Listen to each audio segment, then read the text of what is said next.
things that you normally don't say he said. Like what? His comment was, we ain't gonna be hurting for nothing. Who is we? He said, we ain't, this is what he told me. I said, dang man, that's pretty sad. I said, financially, that's gonna fuck some shit up. And he goes, we ain't gonna be hurting for nothing. So. Yeah, but Reggie saying that don't mean, you know, that's Suge's involvement or this and that. Because I want to tell you something else, man. You know, we don't know, well, we know that Reggie and Suge are close. They grew up together. They're like brothers, right? We don't know how much Suge completely trusts Reggie or will say certain things to Reggie. You know, maybe there's nothing he won't say to him. Then again, maybe there is. Maybe Reggie knows a lot, okay? But I don't think if Suge had anything to do with Tupac's death, he would tell Reggie. He would. You think he would? He would. I know he would. Like, because they're tighter than you think. Everything that Suge does, Reggie knows. Because I tell you right now, anything goes down with Suge, you know who's going to run this company? Reggie. Well, what do you mean, Death Row? He would much rather see it turn over to Reggie. Nope. Well, because then everything comes back on Reggie, right? Everything is pointed at Reggie. That's pressure Reggie can't handle. Let me tell you, if something goes wrong with Suge, who's going to run the company? Common sense, right? Sharitha is on the thing. Sharitha's on the paper. Yeah, Reggie would carry most of the burden. Man, I can't see it. I cannot see that. I can't see that. And you know who I got that from? A good source, a family member. A family member. Maria? Brittany's dad. Reggie's dad. Brittany's dad told me that. Wow. He said, Michael, if anything happens to Suge, this is what he told me. Anything happens to Suge, Reggie would run the majority of the company. And I said, even over Sharitha? He goes, trust me. Reggie, you know why? One thing Suge does is trust Reggie. He does. I'm telling you, Reggie fucked that whole shooting deal up. All that shit was Reggie's fault. Reggie was the one who wasn't with Suge. Reggie was the one who, you know, I was at the hospital when Suge called Reggie in there. See what I'm saying? I was there. One thing Suge didn't do is he didn't blame any of it for Reggie. And trust me, this shit was all Reggie's fault. Yeah, it was. It was all Reggie's fault. It should have been blamed on Reggie. You know, I mean, it wasn't even something where you could debate it. Any common sense tells you that the fault wasn't yours. You had been off for 6 weeks. Every one of them decisions that got me out of there, you in there, and everything else, all that came from Reggie's mouth. Yeah. You see what I'm saying? Yeah. All that came straight from Reggie. That's why this shit was so comical. Because I kept saying, boy, and then when I talked to when I went, we went jet skiing with Mr. Knight, he told me on the lake. He goes, yeah, if anything happens, anything comes up, Reggie would be the one running the whole day in and day out operation. Suge would turn it to him. Because I'm going to tell you who he wouldn't turn it to. He has more faith in Reggie than he does Norris and, what you call it? Death Row people. Death Row people. He would turn it over to Reggie and say, everything that Suge would get, he would call Reggie, and then Reggie would put it into play. Well, Mike, you really think that it was a setup? I got to ask that question. Do you, in your heart, think it was a setup? That's a hard question. It's a hard question for me, Frank. Okay, but see, Mike, it's not for me. You see what I'm saying? Let me tell you why it was hard. Because I've heard some other... Because remember, I hang out with Reggie. Right. And you know, me and Reggie, we're sort of tight. Right. But, you know, me and you and Reggie, I hang out with both of y'all. So I'm telling you, from the end that I see with him, when he told me the other day, because, like, he told me, he goes, yo, man, go order me some red carpet. I go, what? You can put red carpet in your penthouse suite? Are you a fool? He said, yeah, man, I'd have crossed over to the other side. Then he started laughing. Then I said, I know you ain't serious. He goes, man, I tried this shit the right way. And then we started laughing, right? He just says little things to make me think and to make his dad nervous. You see what I'm saying? Because his dad always tells me and Tim, hey, talk to Reggie. Hey, talk to Reggie. down, Frank, and between me and you, Reggie's in too deep. Oh, yeah, He's in way too deep. well, we figured that was happening anyway. We talked about that But before. there's no reason for him to be in as deep as he's in. You see what I'm saying? Yeah. So he's doing this shit out of loyalty. He's sticking around out of loyalty. Then they said some things, right, that I look back and remember what he said. What you gonna do, Frank? What you gonna do? You know what he wanted you to do? Do you really want to know? Yeah. So you know. Mm-hmm. See, but here's the deal. With them, that was for real. There wasn't no joke there. Well, she asked me what I was going to do. Yeah, what he said, what you gonna do, Frank? What you gonna do? Do you know what he meant? No. You don't? No, I don't. Obviously, I don't. What did he mean? He wanted you to take someone out. Like, Okay, Frank. See, I was just telling you. I had to go back and ask Reggie what it meant. did you ask him? I sure did. Really? I sure did. And he said what? He said, niggas should be disappearing. What do you think? See? Like who? Now, that's what I'm saying. But see, evidently, they know who it was. You see what I'm saying? That's what I was getting. Frank, Yeah. maybe say that over and over and over. Yeah. What you gonna do, Frank? What you gonna do? My homeboy is gone. I had to go back and ask Reggie. Well, see, you remember that too. Yeah, I remembered a complete conversation. There's a reason why I remembered it. Because the first thought that came to mind, they want you to take some action. You didn't feel that? Mike, I probably didn't even think about it. You know what I'm saying? So I went back and asked Reggie straight up to his face. I said, Reggie, what was Suge implying? And then Reggie, he got sort of stupid on me. Oh, nigga, you don't know see what I'm saying? Mm-hmm. He said, you don't know what's up? Niggas need to be disappeared around here. You know, that's how we keep shit in the field. You know, that kind of shit. I'm like, are you serious? See, I thought, I said, did these fools convince Reggie? So, Mike, you think, from who told you it was a $51 million insurance policy? Resources from Compton. From Compton. From Compton. Well, listen, I heard it from Compton too. Okay, and I just heard it yesterday. Okay, and I heard it was the 50. 51 million, and then I know who insured it. Who? Lloyd's of London. Lloyd's of London insured it. Definitely was the asking price, what they insured it for. Then I know exactly who the beneficiary was. Sure. Yep. So why point everything back to me? Oh, it has to be pointing towards you. It has to point to you because you take the heat for everyone else. It's logical. It's logical. If we could say, well, security, you know, and then that's why Reggie ain't big to speaking up. Because he knows that they can blame you, and then it's just on you. You know, Frank didn't have his gun. You see what I'm saying? See, and you know what? I got to thinking about the whole thing. Remember when I made a big deal about me being on him and the thing? Remember when I said, hey, man, I said, I don't know if that shit is right. I said, because, you know, I've been with him, and they sort of, you know how they shunned me off? Nah, we gonna go ahead. And I said, hey, Rich, I said, I've been with him the whole week. Then he just went. Then he did something that was weird at the table. I don't know if you've seen it. He said, don't worry about it, Michael. Don't worry about it. Don't worry about it. You see how he got sort of frustrated? Why? You know what? Now let's think about that. Would he have normally made a big deal with me staying with him? No, absolutely not. No. You see what I'm saying? Absolutely That not. shit was weird. Yeah, because you were an alternate.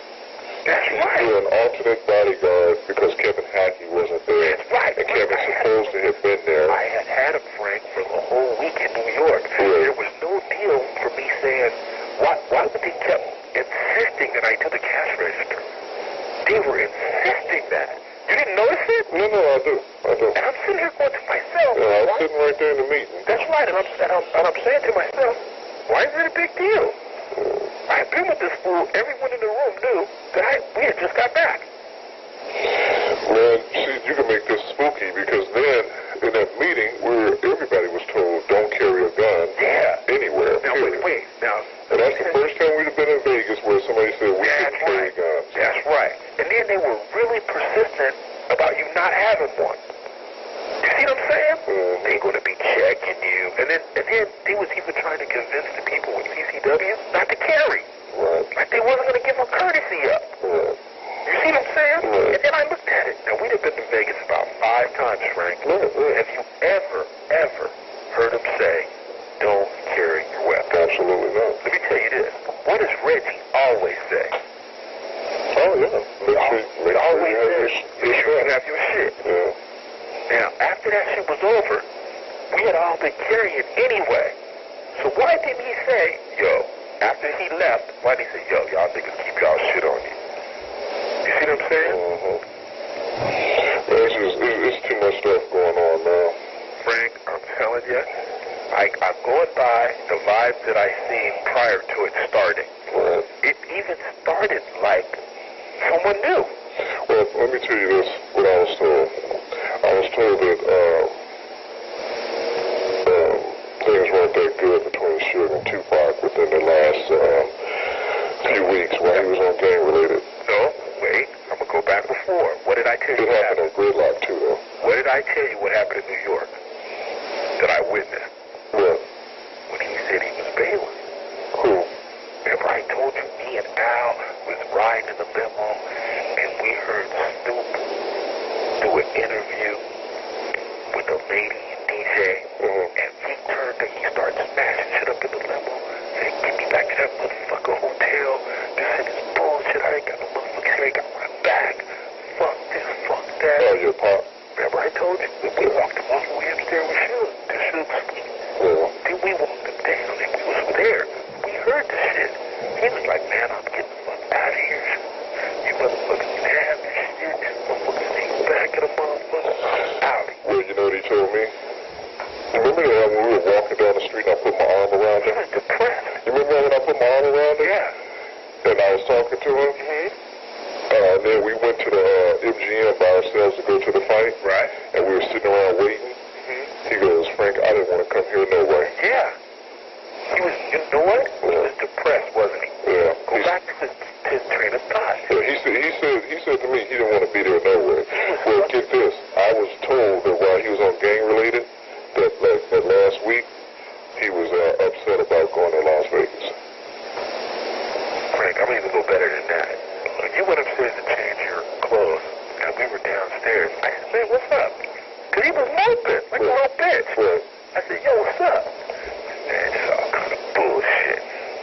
And he told me, he goes, Mike, whatever you do, come back downstairs when you get dressed. I want you to be there. And I thought, boy, Pac, if anything, he wants to ditch me. Right. So they already tried. Yeah. He ain't never, ever said to me since I've been working for him, come back down, I need you here. He ain't never said that, Frank. Never. Then when he said that, I got a little concerned. I said, yo, Pac, is everything all right? Because he would sit down underneath one of them little slot machines, and he had his head down. So I said, yo, nigga, what's up? What's up? And he said, man, just all kinds of shit. You know, then he said, hey, you coming back, right? That's when you was, he goes, there goes Frank. See, he seen you first. Right. He goes, there's Frank right there. Because I saw him waving to him. That's right. And he said, you coming back, right? That's the last thing he said to me. I said, yeah, you know I'm coming back, man. The last thing he said to you. Yeah. Sure was. That's right. Sure was. See, now I'm looking at that, and then I'm looking at all the shit prior. Right. Now, I'm going to tell you another person who I did a little research on. You know that attorney? The one that was out there? Yeah. We were told he was an attorney, right? Right. He had a card saying he was an attorney. Right. I have his card. Somebody said he wasn't. Somebody said, now, Frank, I'm going to be honest, and hear me out, and this is going to make you open your eyes. Frank, was it necessary for all of us to go there and hear that, or did just Reggie have to go? Reggie should have been the only one that went. Why did we have to go? Yeah. You see what I'm saying? Right. Reggie could have dealt with that and then had a meeting with all of us. Why was he so insistent that we were there? Remember how much he made a big deal? Right. I need all you guys over here. I need all you guys at this guy's. Why did they do that? You have to give me me an answer on that. Well, You see what I'm saying? yeah. Why? First of all, I'm the owner of the company. We're getting the licenses and working. Isn't that business end of it? Isn't that something that's between the manager of the company and the person getting the licenses? That's right. Would you never hold a meeting? Why Well, would not you? with all of the employees. Not with all the employees there. Yeah. And then insist that we get there. Remember how he went off? Reggie went off when he thought motherfuckers weren't making it? Right. You see how mad he had got? And then, look at the message. Really? Did he say anything in that whole meeting, or did he just talk about not carrying a weapon? That's all we talked about, basically. What else did he say, Frank? Yeah. It was hard for me to even remember anything else he said. Yeah. I don't remember a whole lot he said either. He made it a point to make sure about the weapons. He made it a point. Yeah. He made it a point that none of us had any weapons. Right. Then they even asked me personally, because they know I usually carry mine even like I'm hard-headed. They asked me individually, because he asked me, he goes, Mike, you're not carrying a weapon, are you? This was when you got to the club? No. This was At the meeting? at the meeting. Oh. Because he goes, so somebody had told him that I was with Pac the whole time. And he goes, you're not carrying a weapon up here, are you, Mike? And I go, yeah. He goes, Mike, we can't have you carrying a weapon. See? Why was he so, why did he go to that meeting? Who was that guy? You see what I'm saying? Now, I looked on the door, and you know how on the doors it has listed the people that work in that Yeah, building? his name wasn't on it. His name ain't on Yeah, there. I looked too. His name ain't on there, and I always do that. I looked too. Especially after he handed me a card. That's right. I made it a point, Frank. Because he didn't even know where his cards were. No. And that's supposed to have been his office. That was his office, and he was lost. Yeah. He didn't even know where the pins were at. Right. I caught all that. You know, and I'm sitting here and I'm going, okay, we got some problems. But I didn't say nothing. But then, when Reggie made a big deal about me and you doing the switch, I knew something was wrong. I knew something was wrong. And remember I told you, I said, that sure was weird. Ask Tim Williams. I told Tim something was going to happen. They all laughed at me. I said, Tim, something's going to happen. This was after we left the meeting? No, it was after I left you and Pac. Oh, okay. Because I went back to my room, remember? Remember when I told you that me and Tim stopped in front of the MGM Grand? Why would I have done that, Frank? Why would I have stopped Tim's truck? I stopped and I said, Tim, I should get out. And Tim goes, man, you know they going to trip on you. I said, Tim, I should get out. Me and Tim were arguing in front of the MGM Grand while the fight was going on. The reason we were arguing, because I kept saying I should get out. You see what I'm saying? And then he was saying, well, if you get out, all you're going to do is get out pissed off if I show up late without you. You know what Al said? He said, get to the hotel wherever he... Get this. We weren't late yet, Frank. We were supposed to be there at 8 o'clock. At 7:30, they were calling my room looking for me. They were looking for me. Wow. You see what I'm saying? It was an hour before the fight. An hour. They were like, where's Michael Moore? Where's Michael Moore? Where's Michael Moore? But there's a reason. And you know the reason they were looking for me, Frank? Guess who would have had a gun? You? Me. And they knew it. So, you know, I'm not going to answer that question if it's a setup. But you know, I'm looking at the whole picture. The whole picture is definitely on the weird side. It's weird. It is weird. Tupac was depressed. He didn't want to be there. He told me in Vegas that he didn't want to, in New York that he didn't want to come. Yeah. Well, he told Kevin that, and he told me that while we were there, too, when we were sitting around waiting. Okay, go ahead. Yeah. So, you know, you're asking me, I'm telling you, some things happened that never happened before. That thing was so persistent, and it was only a meeting about carrying your weapon. I can't even remember, Frank, if he said anything else but we're working on you guys getting cards, don't carry your weapon. Working on you guys getting your cards, whatever you do, they're going to be cracking down. They're going to be checking everything. They're going to be coming in there doing this. Everything was negative to scare you. Then we get a card from this guy, who's this is supposed to be his office we're in. Now, here's another thing. Did you notice the pictures? Yeah. They weren't him, Frank. They weren't him. And then you know what I'm thinking? I don't think that guy was a lawyer. I'm telling you.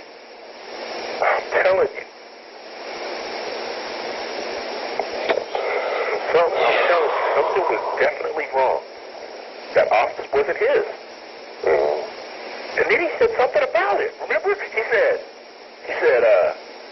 sometimes we work in each other's office or something to that. Remember? Mm-hmm.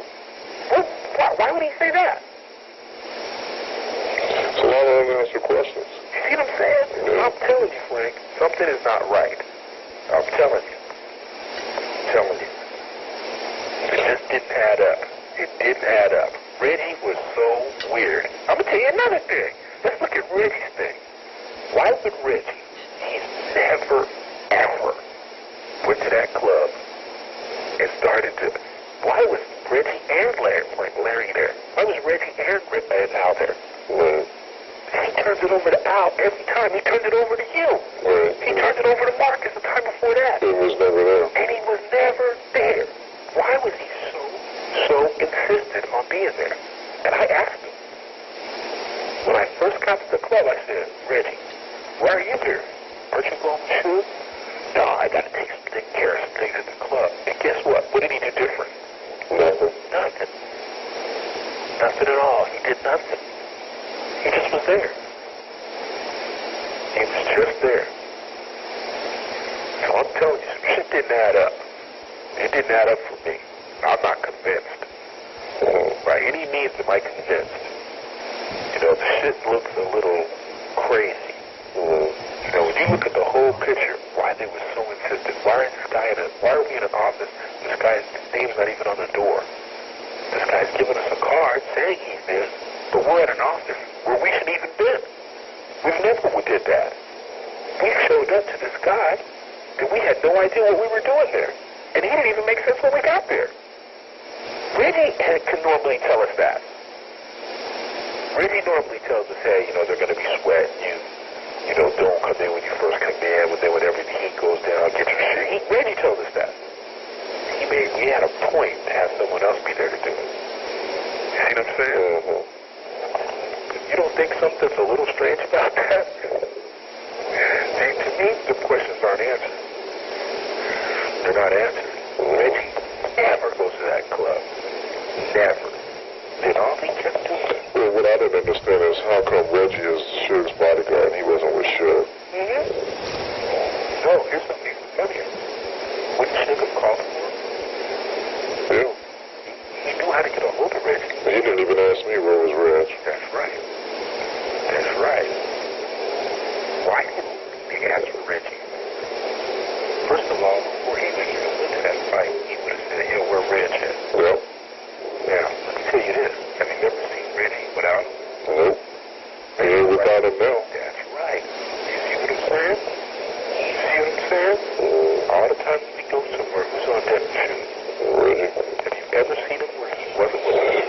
Oh, yeah, I feel you. I feel you. You see what I'm saying? Yeah. You asking me questions like, and then I'm listening to one end of what he's saying, and one end of what you're saying, and I ain't buying off on that. That's why I won't answer that question about his Eric experience. Really none of my business, but I'm going to tell you there was some shit happening that was weird. You know what I'm saying?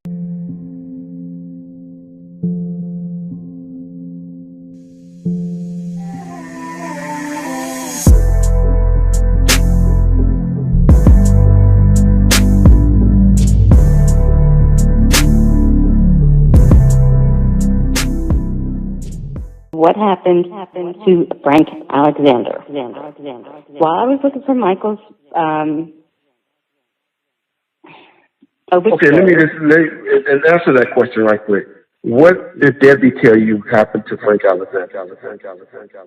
That he was shot in the head. That he was shot in the head?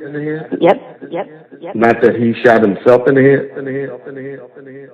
That is correct. So she said he was shot in the head, not that he shot himself. But you have to understand, this woman's coming to me and talking to me in No, but denial. answer the question, how did she say it? That he was shot in the head? Yes, or that that's how she said it. That don't make sense. But anyway. Well, a lot of things don't make sense. I was told that Frank was shot in the back of the head. That's why it's a cold case. It's not closed.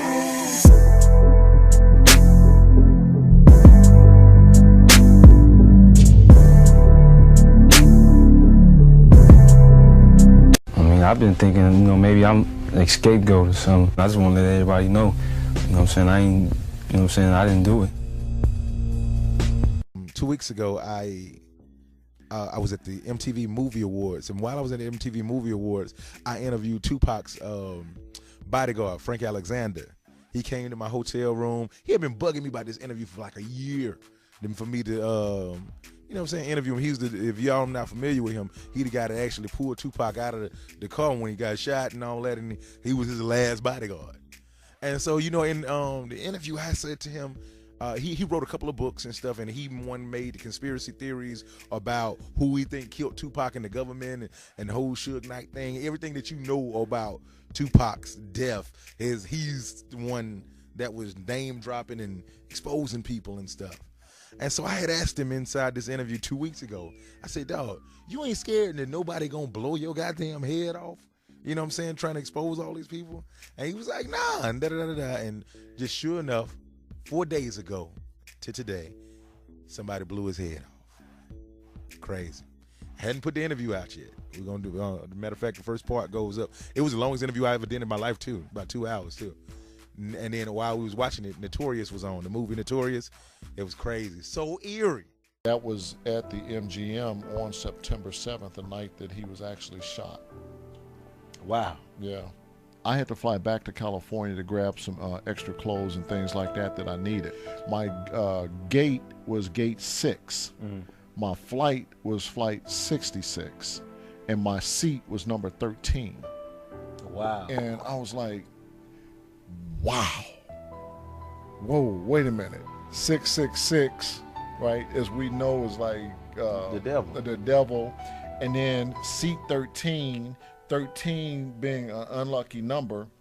I was literally thinking, is the plane gonna crash?